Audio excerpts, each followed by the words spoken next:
I would like to invite Mr. Timo Koivurova, who is the director of the Arctic Center at the University of Lapland, to give greetings for all of us. Timo, the stage is yours. Welcome.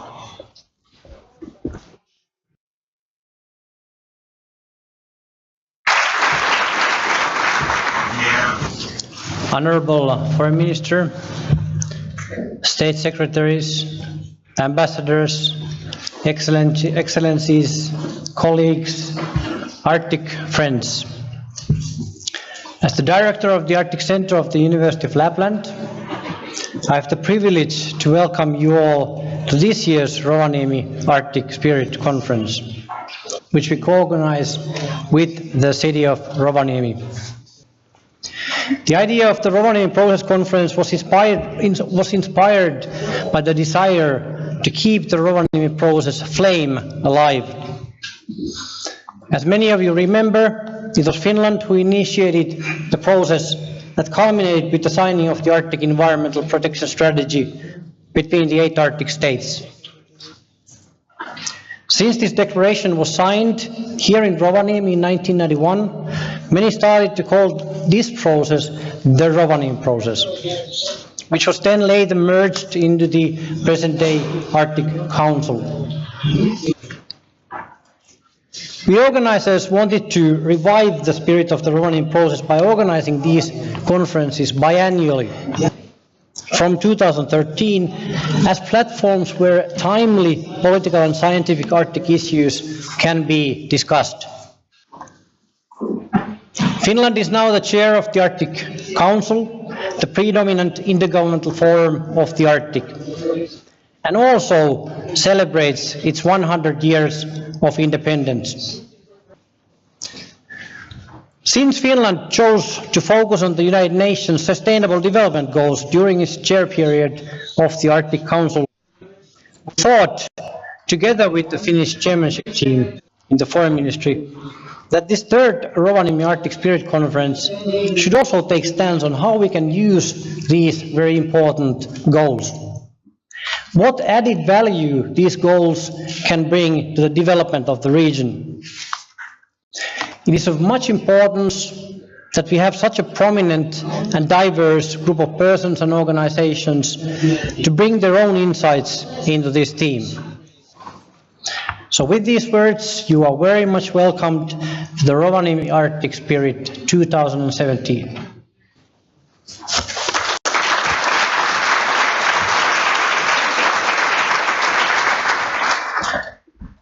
Okay, now it's open. It's time to start to have speeches. Let's start with the Minister for Foreign Affairs from Finland, Mr. Timo Soini. Welcome.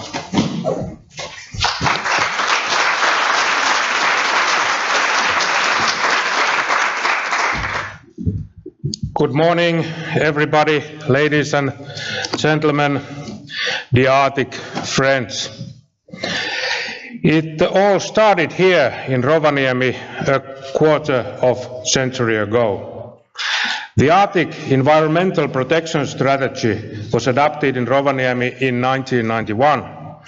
This paved the way to the establishment of the Arctic Council 5 years later. The focus was in the environment and sustainability, but the message was broader. Need to foster peace and cooperation in the Arctic. We have come a long way in the Arctic cooperation. Now climate change and the global need for sustainable development have brought the Arctic and the rest of the world closer together. Global interest towards the Arctic has grown, and so have the concerns. When the climate and the living conditions are rapidly changing. Combining the United Nations Sustainable Development Goals and Arctic issues underlines the reality. The Arctic is both local and global. It's a home for 4 million people. They have developed a way of life that is well adapted to Arctic circumstances. The international community has made a commitment to implement the UN Agenda 2030 on a sustainable development. Today, sustainable development is not just wishful thinking. It's a survival strategy for us all. This agenda is meant not only for governments. Its implementation requires the involvement of businesses, organizations, local administrations, cities and individuals. What we need are innovative approaches in combining economic, social and environmental aspects of life and development. We have no illusions. Sustainability does not come automatically. We believe that Finland's strengths are education, stability and democratic institutions. The implementation of Agenda 2030 focuses on a carbon neutral and resource-wise Finland and non-discriminating, competent and equal Finland. These two areas are strongly interdependent. They cannot be achieved without each other. The government is now further reflecting how sustainable development could be fed into an annual budgetary process. The ministries are encouraged to think how to operationalize sustainable development. These will include promotion of rights of women and children, the government's climate energy strategy, recirculation of nutrients or restoration of fish stocks. The Parliament, Sámi indigenous representatives, NGOs and many other stakeholders are involved. Dear friends, we should discuss actively what sustainable economy means. In the end, the economy should be used as a tool to achieve sustainable development. Technological development should support the economy. The key is how to link the different sectoral decisions together. And how do we achieve a carbon neutral and resource-wise Finland? Firstly, we should enhance our citizens' competence, skills and knowledge. This way we can create jobs with higher added value and productivity. Secondly, technological competence and digital solutions play a great role. To become carbon neutral and resource-wise, we need to increase efficiency in the use of energy and materials. Climate-friendly products, services, innovations and business models are the key to achieve this goal. And how to create a non-discriminating, equal and competent Finland. We need to increase youth employment and tackle the long-term unemployment, social exclusion and segregation. In order to achieve this, we need to reduce inequalities in health, to promote equality between men and women, to support lifelong learning and equality in education. The government is on the right track on this, but there is still work to be done. Ladies and gentlemen, It is no surprise that the goals of Agenda 2030 come also very close to the Finland's chairmanship priorities of the Arctic Council. Environmental protection, education, connectivity and meteorological cooperation. The same way as Finland identifies itself as an Arctic country, we need to promote sustainable development across the country and across the Arctic region. A few weeks ago, the Arctic Council met in Oulu. The focus was preventing pollution of the Arctic environment and providing educational opportunities in the Arctic. These issues are important for sustainable development in the Arctic. In September, the Sustainable Development Working Group of the Arctic Council met in Inari. Lovely place, I can say. Many concrete projects are carried out under this working group, health and education among them. The international debate on the Arctic and sustainability has continued to grow. As my colleague Federica Mogherini, the EU High Representative for Foreign and Security Policy, stressed in the EU high-level event on the Arctic in Oulu last June, the Arctic is a gateway and a crossroads for international cooperation and partnerships. Or as Commissioner responsible for the Arctic, Carmen Uvela, put it, the Arctic is a laboratory for global sustainable development. To build on this, I would like to stress the Arctic region's positive potential on sustainable development.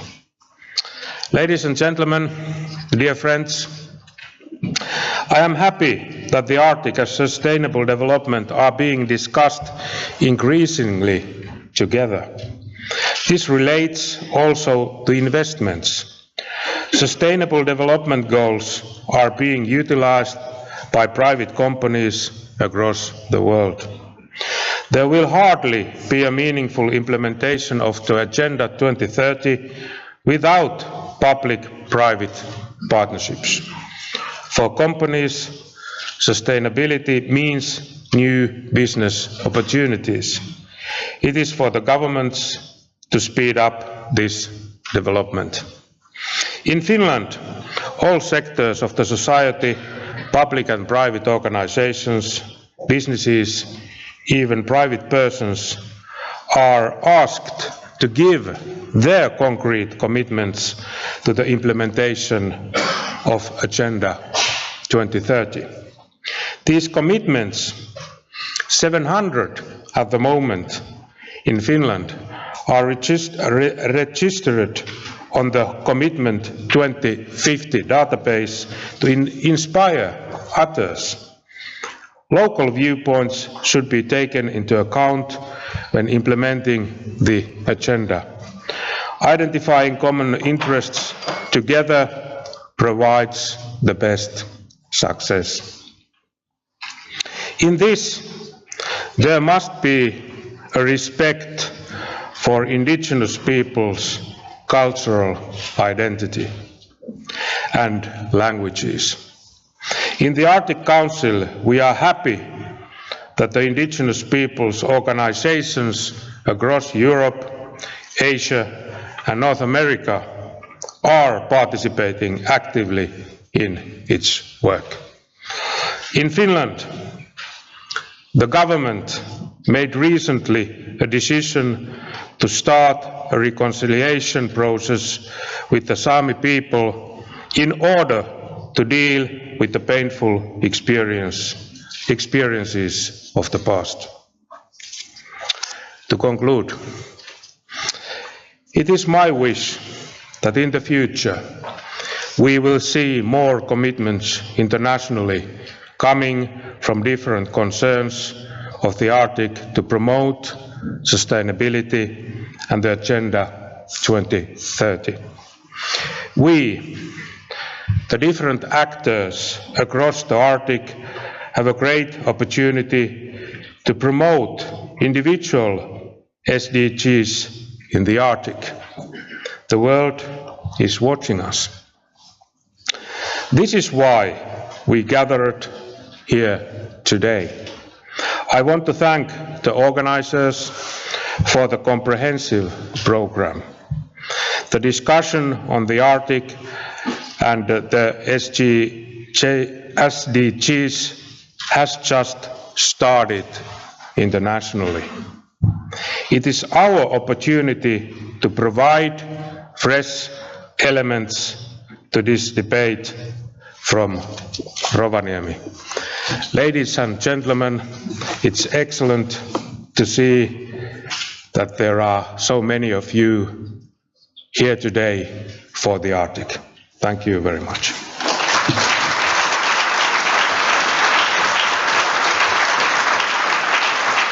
Thank you, Minister Soini.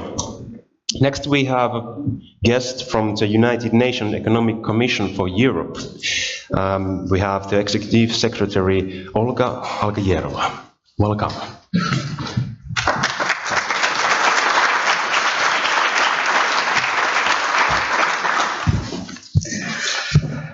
Your Excellency, distinguished Minister of Foreign Affairs, Mr. Soini, Excellencies, ladies and gentlemen, dear colleagues, I'm very happy to have an opportunity to be here today, and I have a special honor to convey messages, warm messages to this conference from the United Nations Secretary General.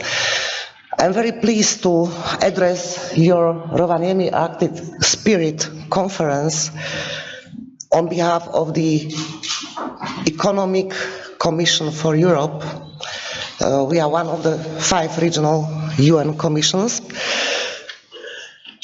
And indeed, the city Rovaniemi and my commission, we have a piece of very nice history together.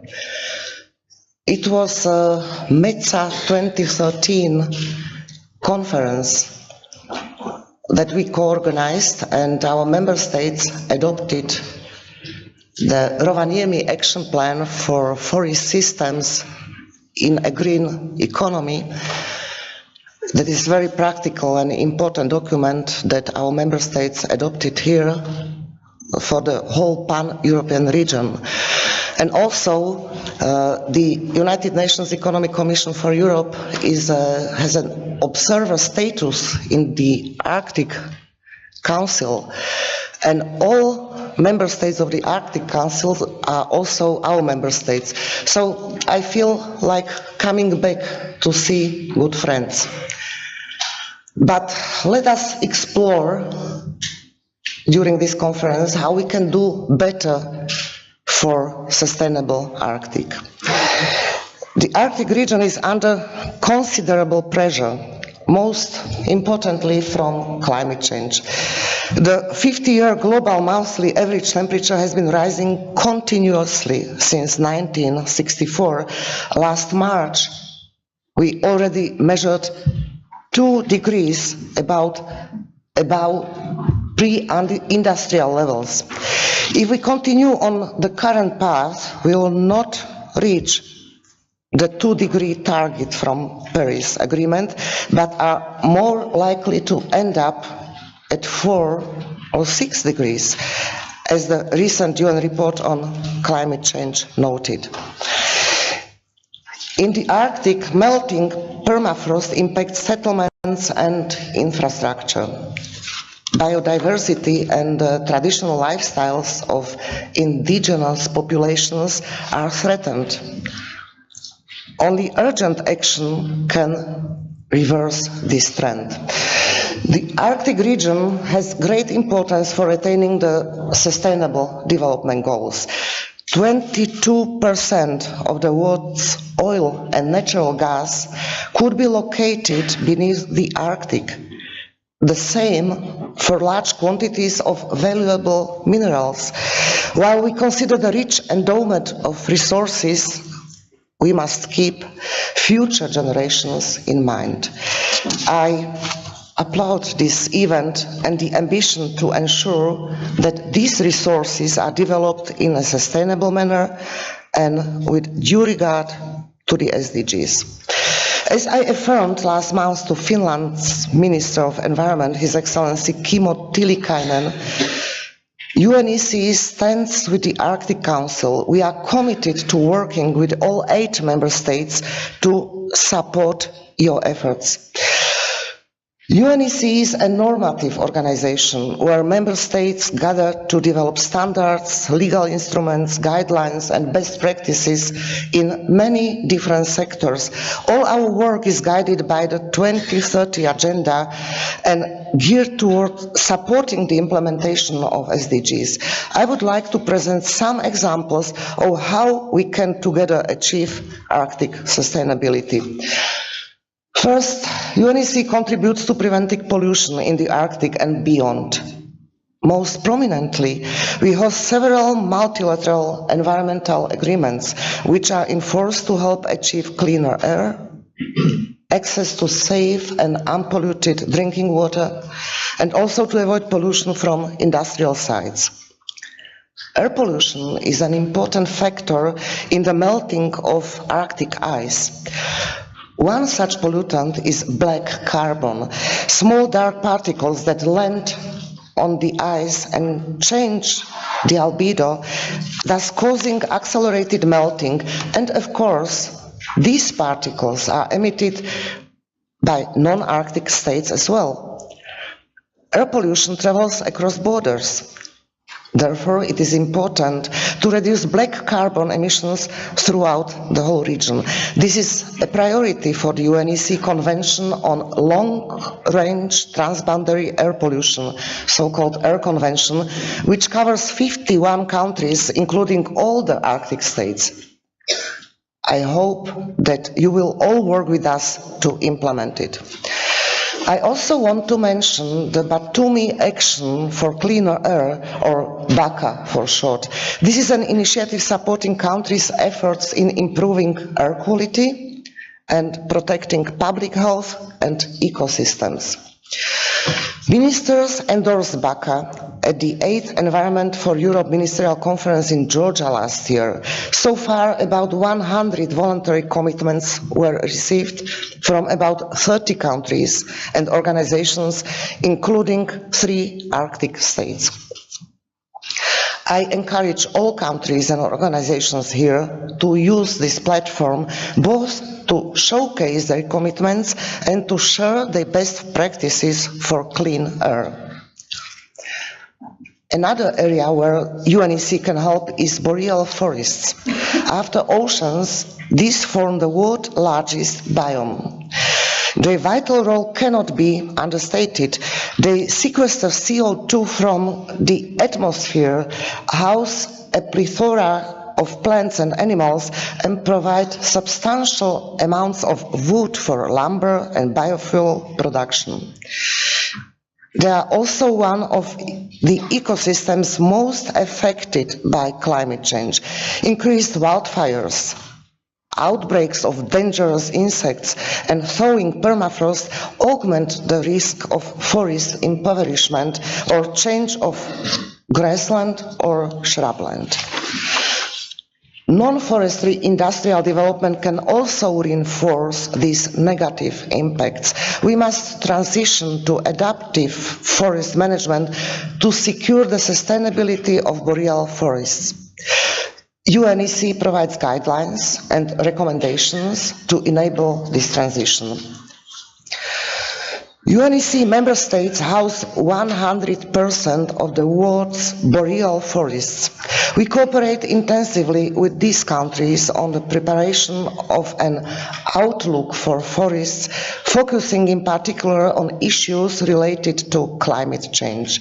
I already mentioned the Rovaniemi Action Plan for Forests in a Green Economy, which functions as a blueprint to support a forest and forest product-based bioeconomy. To take this even further, UNECE and FAO adopted in October this year in Warsaw integrated program of work on forests.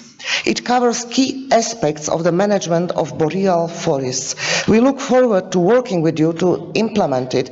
In this context, a key meeting of our Committee on Forests and the Forest Industry will be in Vancouver in autumn 2018. I hope to see all you here there to ensure that due attention is given to the issue of boreal forests. Finally, a few words about energy. UNECE advocates a multi-pronged approach to attaining the sustainable energy system enshrined in SDG 7. 80% of today's energy is fossil-based. This percentage will not fall below 40% even in a 2-degree scenario. Yes, we should deploy technologies for energy efficiency and renewable energy. To mitigate energy's contribution to climate change, we should also work on advanced fossil technology, carbon capture and storage, and nuclear power. UNECE provides the guidelines, best practices and frameworks that can help. A couple of examples. The permafrost in the Arctic is retreating. Permafrost keeps vast quantities of methane hydrates from evaporating. If these are released, the consequences could be dramatic, both on the environment and the climate change. Methane is responsible for 27% of global warming. UNECE identifies best practices in managing methane emissions from energy-related extractive activities. This can make an important near-term contribution. In fact, the UN Economic and Social Council has invited all countries to consider applying our best practice guidance for effective methane drainage and use in coal mines. Energy and mineral production is likely to increase in the Arctic due to receding ice cover. Successful and sustainable management of these resources requires good information on the resource base and adequate framework conditions. The UN framework classification of resources developed by UNECE can be a valuable sustainable management tool for the region. Using this framework can be undertaken with due regard for social and environmental aspects. This includes reducing waste from mining, preserving land and water resources, and increasing efficiencies through comprehensive recovery. Finland, Norway, and Sweden have partnered to develop guidance for applying this framework to mineral resources in these countries. We therefore have a good basis to extend this work to the Arctic region and would be pleased to help this process. Ladies and gentlemen, last but not least, last night we have an interesting discussion with the distinguished rector of the Lapland University on introduction of new technologies. Today we live the era of artificial intelligence, and here again the UNECE would be happy to partner with you. In closing, saving the Arctic is saving the planet. Let us work together for Arctic sustainability. Thank you very much for your attention.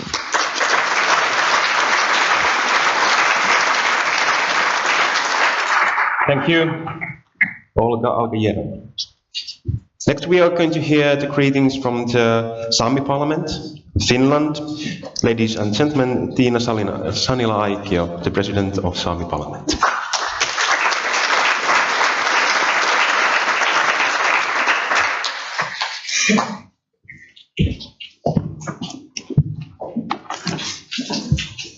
Minister, ambassadors, Your Excellencies, indigenous representatives, ladies and gentlemen.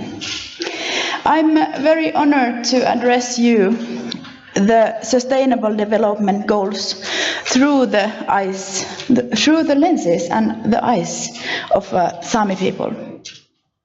Sámi people are living in Finland, Norway, Russia and Sweden, and there are about 100,000 Sámis. Indigenous peoples are affected by all of the sustainable development goals.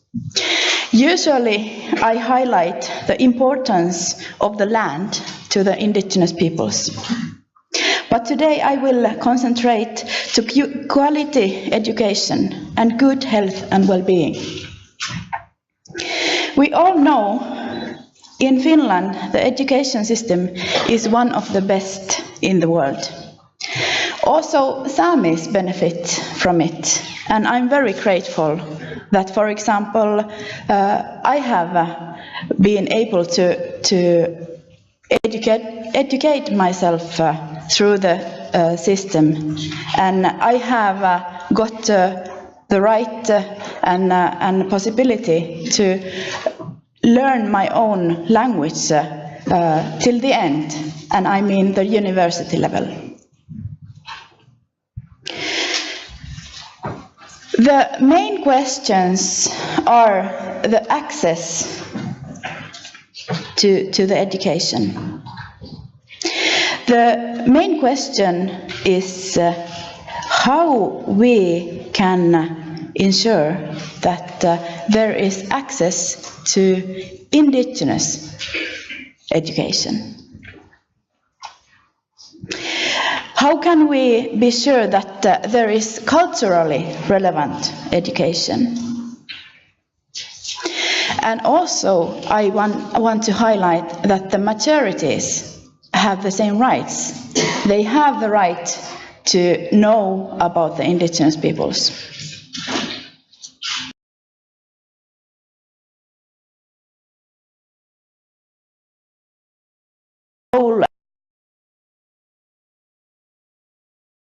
Reconciliation process, and I see that this majority in Finland doesn't know so much about Sámis is the biggest threat that we can face through this process, and that is something we must work hard on before we can start this process.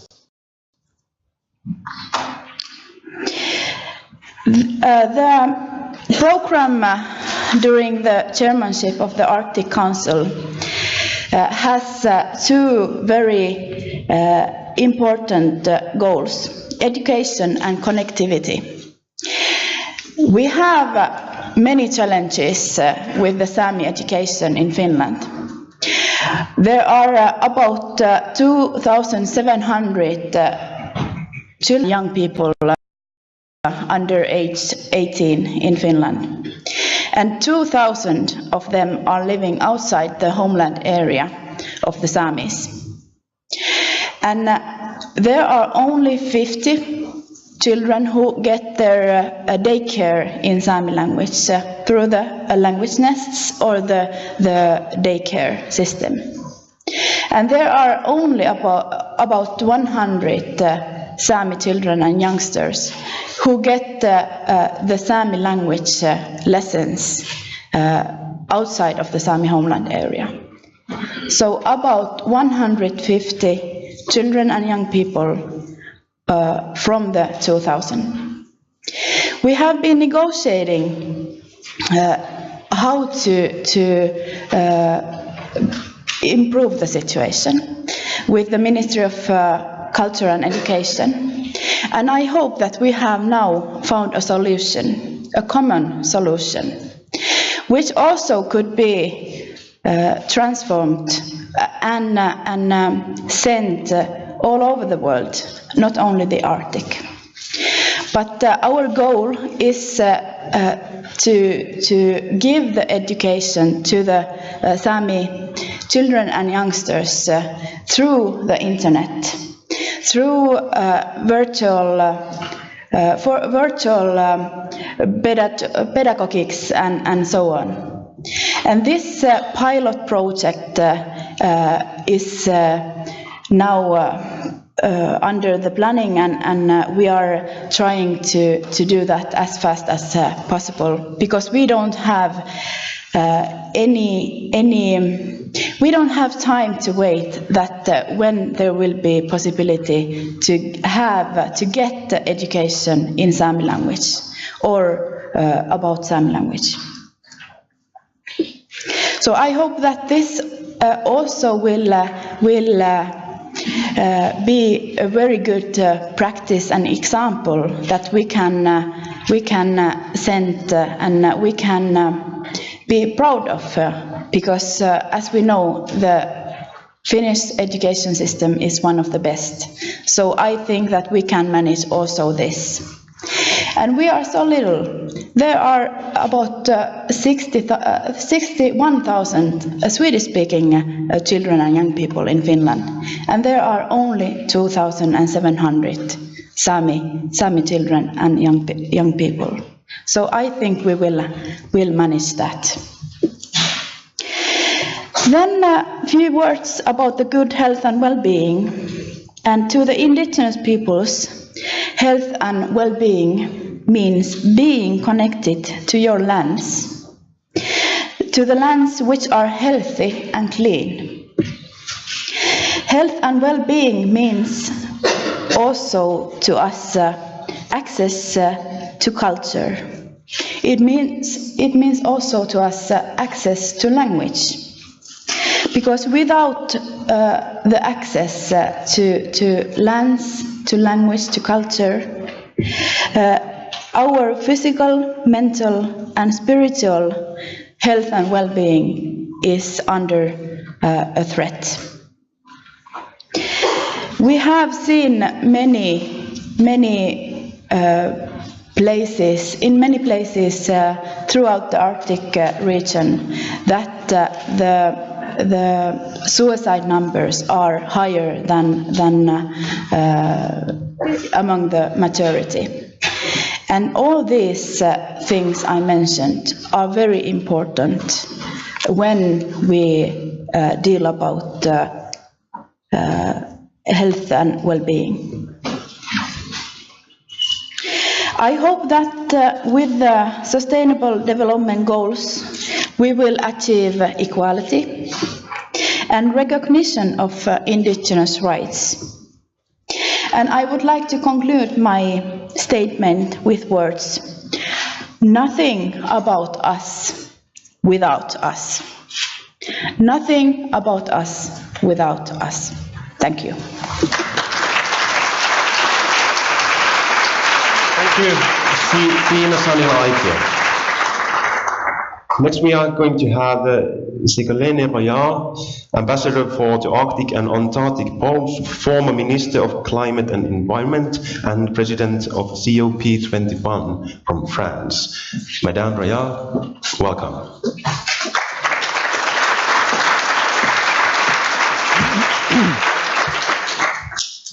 Ladies and gentlemen, Excellencies, dear Minister of Foreign Affairs, Timo Soini, dear Mrs. President of Sámi Parliament, Mr. Director of University Arctic Center, distinguished guests, I would like to deeply thank Finland for their kind invitation to this Arctic Spirit Conference.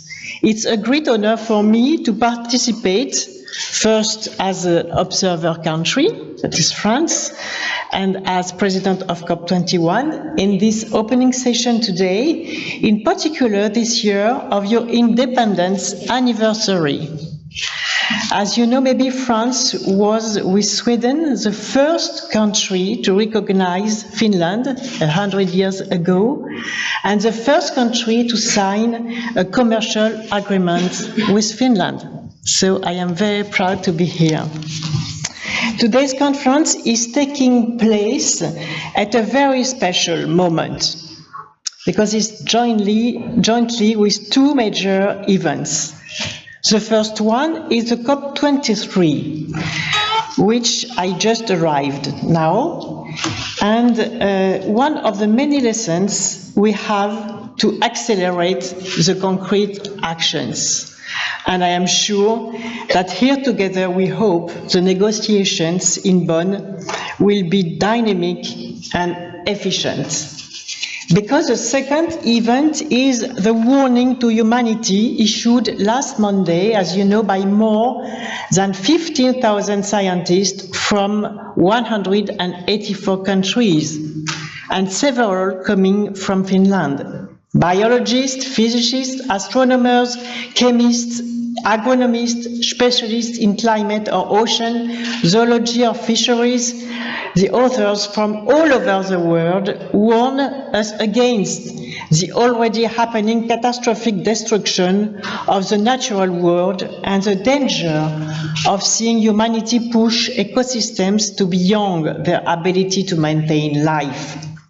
Climate change has dramatic consequences, you know that, but can at the same time offer positive development opportunities, including in the Arctic, if it is taken with the strength of sustainability. We are all facing the same challenges. We are all affected by the climate change consequences, and we do realize today, and perhaps more than ever, that we are living in a unique global village. And because here, more than anywhere else, the Arctic will pay, and is starting to pay, the high price if nothing is done collectively. A 2 Celsius degree increase in the world will lead here to 4 or 5, even 7 Celsius degree increase in the Arctic. Though it is little inhabited, the Arctic faces high rates of pollution of all kinds: POPs, mercury contamination, plastic pollution coming from all over the world, directly from sources of pollution out of the Arctic. And because here, more than anywhere else, the Arctic has to show greater resilience. And for example, as ocean acidification is greater than elsewhere, it is a big threat for marine biodiversity, but also for local communities relying to this specific biodiversity, in particularly fishery. And last but not least, here and elsewhere, what happens in the Arctic does not stay in the Arctic. Ice caps melting already affect sea levels globally.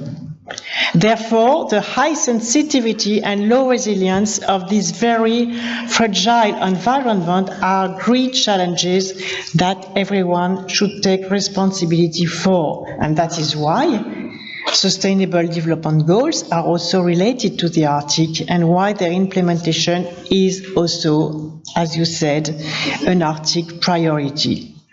France contributes to the sustainable and responsible vision for the Arctic, and France has built a strong community of more than 400 scientists that are currently involved in pole research and in scientific corporations.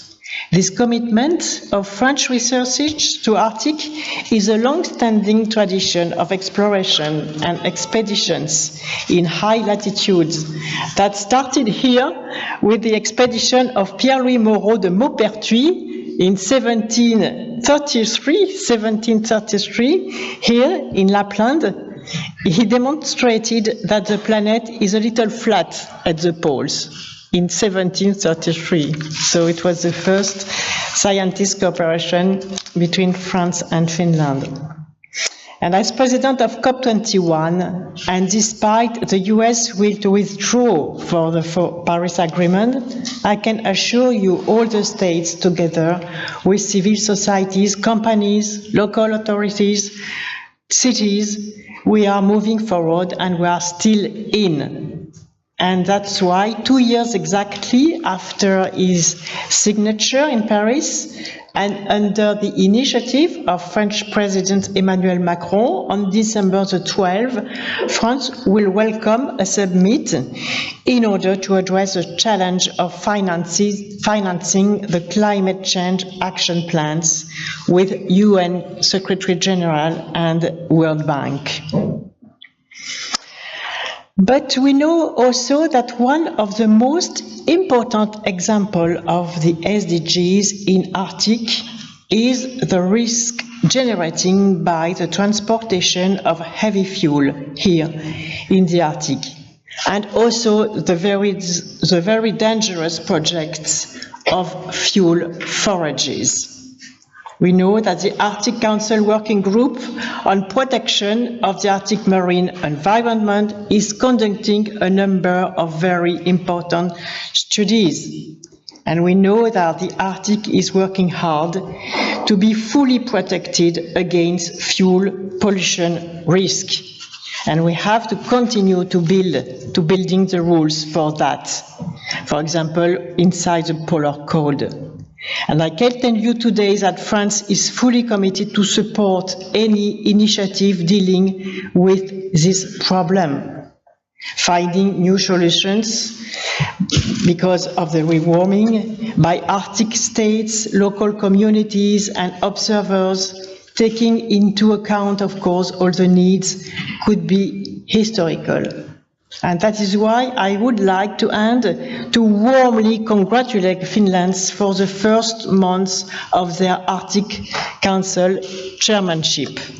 And as a former Minister of Environment and also Minister of Education, I am personally convinced that the 4 priorities of the Finnish chairmanship, environmental protection, education, meteorology and connectivity, offer tremendous opportunities to achieve sustainable development goals that would have positive global impacts.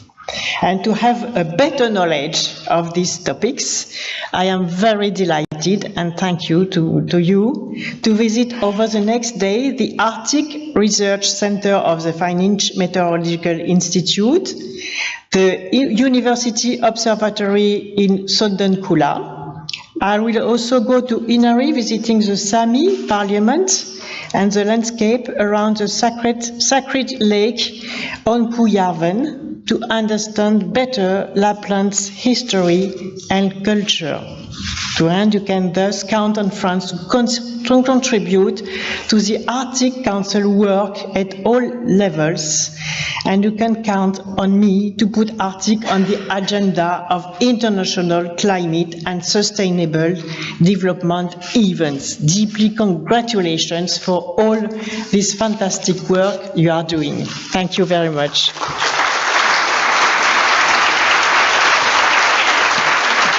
Thank you very much, Madame Olga. Next, we are going to have Paula Lehtomäki, and she's coming from the Office of Prime Minister. She's a State Secretary to the Prime Minister. Paula Lehtomäki, welcome.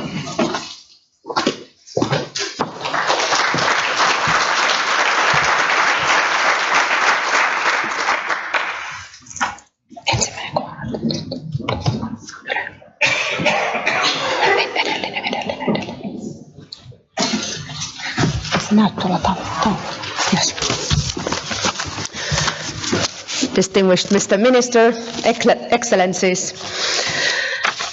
how to get a sustainable Arctic? The question reflects the key pillar of Finland's chairmanship of the Arctic Council, as well as the priorities of Finland's Arctic policy. As we have heard this morning, the UN Sustainable Development Goals and the Arctic are the core of our existence, even our survival, and it is most important to bring these 2 themes together. In 2015, heads of states around the world adopted the Global 2030 Agenda for Sustainable Development, and they recognized that our world needed all countries and stakeholders to take action. I think that there were 2 new approaches in the 2030 Agenda which are of highest significance. First, it compels us all to look ourselves in the mirror, how we act, how we produce, how we consume, and how we run our economies. Millennium Development Goals were concerned with the developing world mostly, but the implementation of 2030 Agenda means homework for us all, also in the Western countries. Secondly, the cross-cutting idea of agenda is the interdependence of global challenges and the comprehensive nature of the solutions to be adopted. Now we look at the challenges of social sustainability and ecological sustainability simultaneously, not in separate silos. So we need to find integrated approaches to address these interlinked goals. As Foreign Minister Soini told in his speech, the government of Finland adopted a national implementation plan for the 2030 Agenda last February. The implementation plan was given as a report to the Parliament, which has been very active in discussions on numerous issues that are critical for sustainable development. Parliament considers the Arctic and cooperation in the region as among the vital issues where further efforts are needed. The implementation plan clearly shows the government's political will. Finland is committed to implementing the global agenda as a whole, setting some priorities as well. We are focusing on two integrated key areas: carbon neutrality and resource-wise society, and non-discrimination, equality and competence. These themes cover most of the 17 goals and bring them into the national context.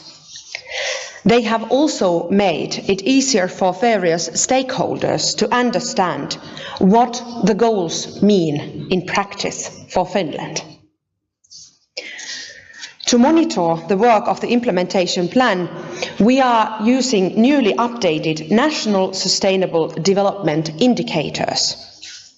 Our interactive and participatory online follow-up mechanism enables a multi-stakeholder discussion on the progress made, any gaps there might remain, and prospects for future development.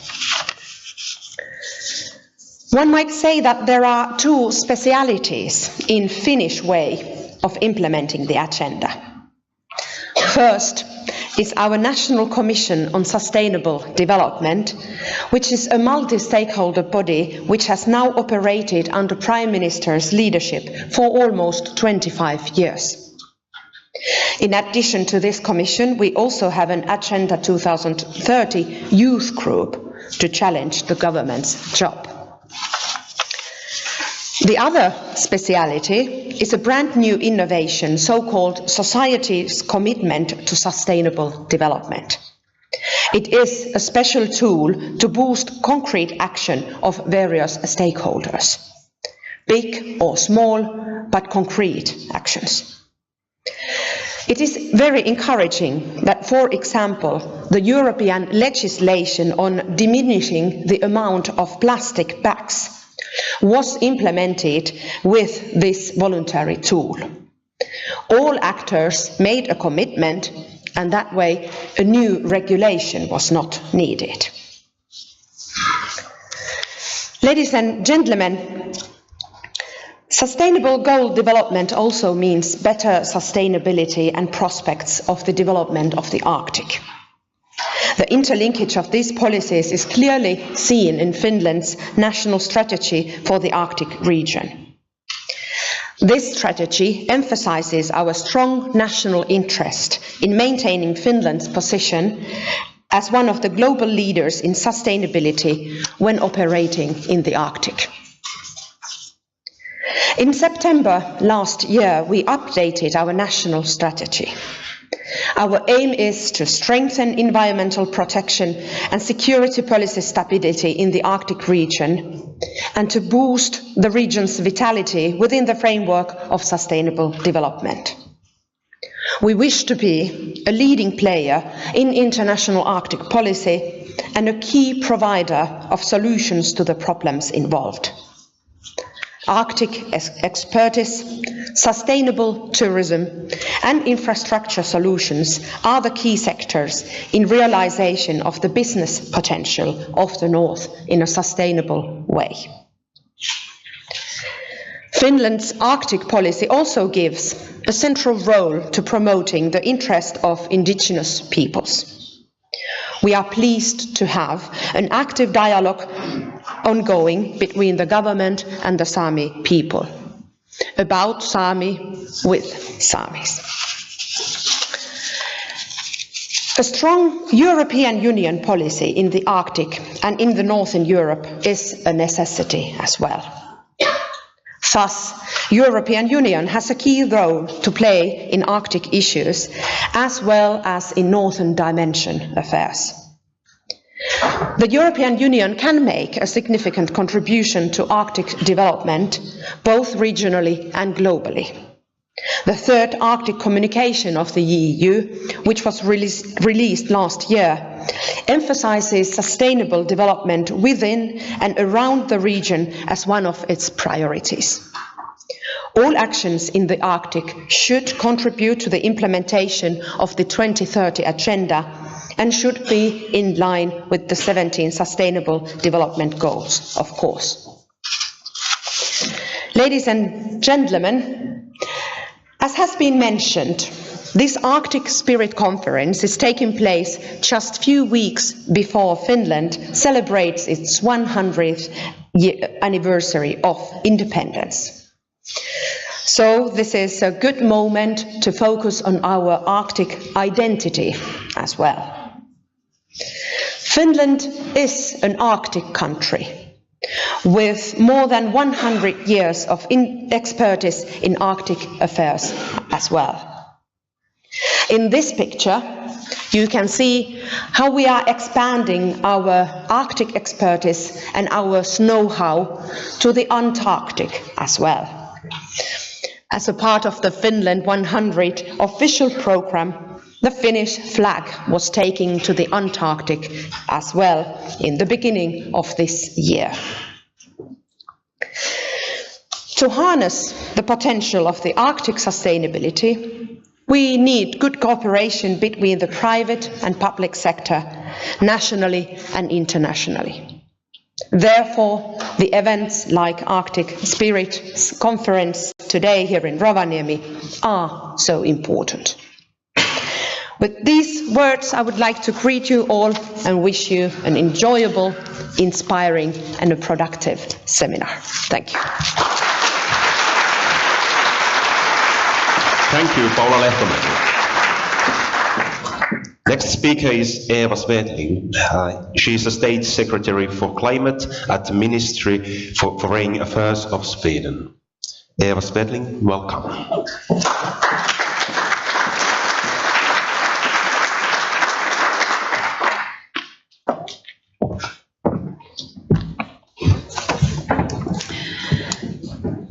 Dear friends of the Arctic, thank you very much for this opportunity to speak at this very, very important and even timely moment. Let me first of all congratulate Finland to her 100th anniversary. You are a strong, resilient, independent nation and a very good neighbor. And while speaking of celebrating independence and being good neighbors, let us also remember that we live in a world of increasing interdependence. Not least climate, the health of the planet, is a case in point. We know the figures. Climate change is one of the greatest challenges facing humanity. The Arctic is changing at a rapid pace. And on average, temperature in the Arctic is increasing at about twice the rate of the global average. Last winter, we saw reports that the temperature in the Arctic had been around 20 degrees Celsius warmer than average. 20 degrees warmer. The sea ice has been at its lowest ever recorded. If this continues, and it will if we don't act, the Arctic Ocean could be largely free of ice, sea ice in summer, as early as the late 2030s, only 2 decades from now. And remember climate change has an immense impact on the Arctic Ocean. Even the ocean is getting warmer. And since the ocean is absorbing carbon dioxide, it's also getting more acidic. But also the water is getting fresher. As Arctic glacier melts, huge amounts of fresh water are being released into the ocean. Ocean acidification is changing the Arctic Ocean, as well as other seas and oceans across the planet. With these conditions, change for humans, nature and animals. The Sustainable Development Goals are universal in nature and highly relevant for the Arctic. The Arctic consists of different regions with varying economic, climate and social challenges. A common denominator is that people and societies in the region show a high degree of resilience, adaptability and innovation in a challenging environment. This is exactly what the SDGs have set out to address. And in terms of the Arctic, I'm thinking particularly of the Goal 14, which is life underwater, Goal 13, climate action, but also Goal 11, sustainable cities and communities. And let me give you some examples. Arctic people often live very close to nature. The harsh environment has meant that people have adapted to the natural surroundings in very specific ways, such as through seasonal reindeer herding. Not least does it apply to the indigenous people of the Arctic. Therefore, as nature changes, they are often the first to be affected. But they are not the only ones. For example, on land, the melting of permafrost leaves buildings and roads without solid foundation, resulting in breakdown. Changes in the ocean will affect both traditional and commercial fisheries, and thereby the main occupation for a large number of people in the Arctic. And with global warming, change can be amplified as it opens up possibilities for more human activities, including resource exploration, new shipping lanes, and tourism. And this is where the resilience comes in. Resilience is the ability of a system to bounce back and thrive during and after disturbances and shocks. This has traditionally been applied for ecosystem, where plants and animals adapt to changes in their environment. More and more, however, the term is being applied to humans and their ability to adapt to changes. My government pledges to do its part. We want to accelerate the transition to a greener and more sustainable society. Sweden has shown that it is possible to take responsibility for the climate and have a good economic development at the same time. Sweden is committed to become one of the first fossil-free welfare nations in the world, and this means that we must implement transition in all parts of our society. And the Swedish example shows that this is possible. Since 1990, we have reduced our green gas emissions by 25%. Meanwhile, our GDP has grown by 58%. Another target for my government is for Sweden to become carbon neutral by the year 2045. And this is clearly formulated in the new climate policy framework that was just decided upon in the Swedish Parliament. Sweden's north is also one of the country's industrial and innovation centers. Steel is produced in Luleå. In Kiruna, you find the world's largest and most modern underground iron ore mine, and the region's largest rivers produce much of Sweden's electricity. The three companies, SSAB, LKAB and Vattenfall, have come together to produce CO2-free steel. Building a green society creates competitive jobs and new areas where Swedish companies are at the forefront. In the longer term, the low carbon or the no carbon growth story is the only growth story on offer. At the same time, the transition helps us to improve our health and preserve nature for our children and grandchildren.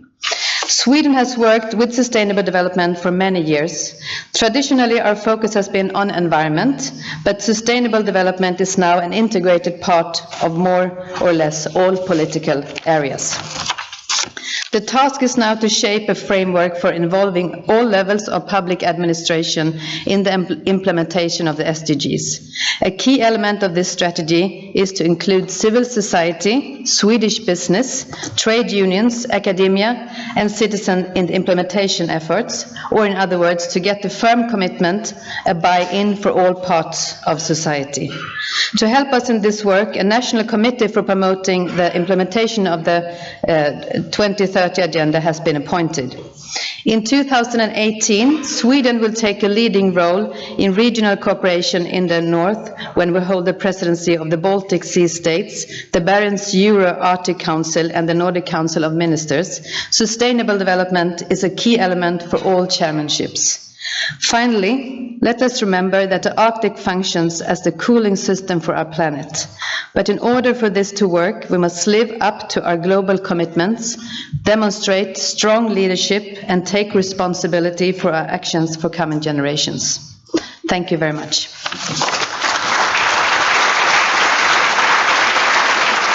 Thank you, Eva Stenlund. Next we have Lars Andreas Lunde, who is the State Secretary, Ministry of Climate and Environment from Norway. Welcome.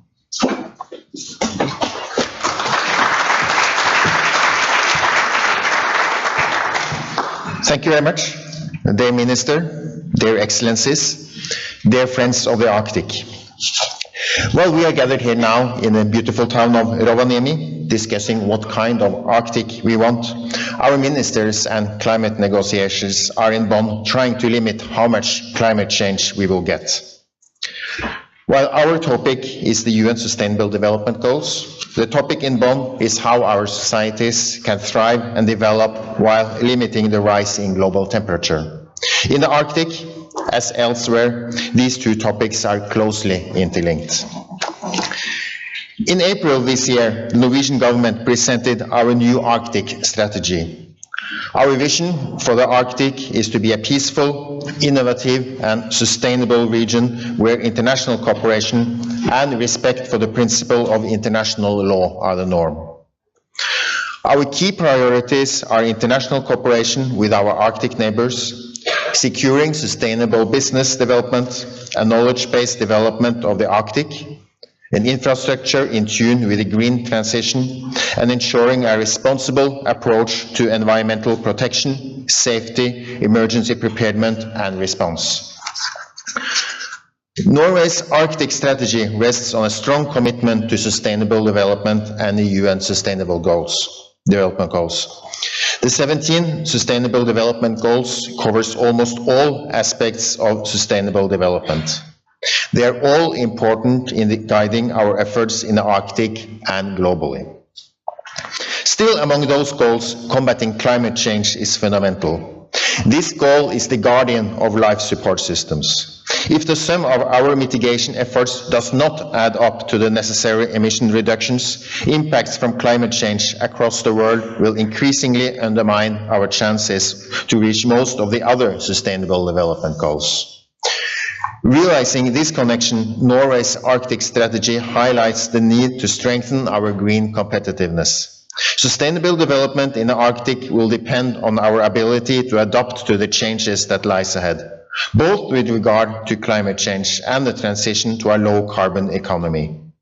Growth and development in the Arctic must be in line with reducing greenhouse gases and pressure on the environment. There is considerable potential for green growth in northern Norway.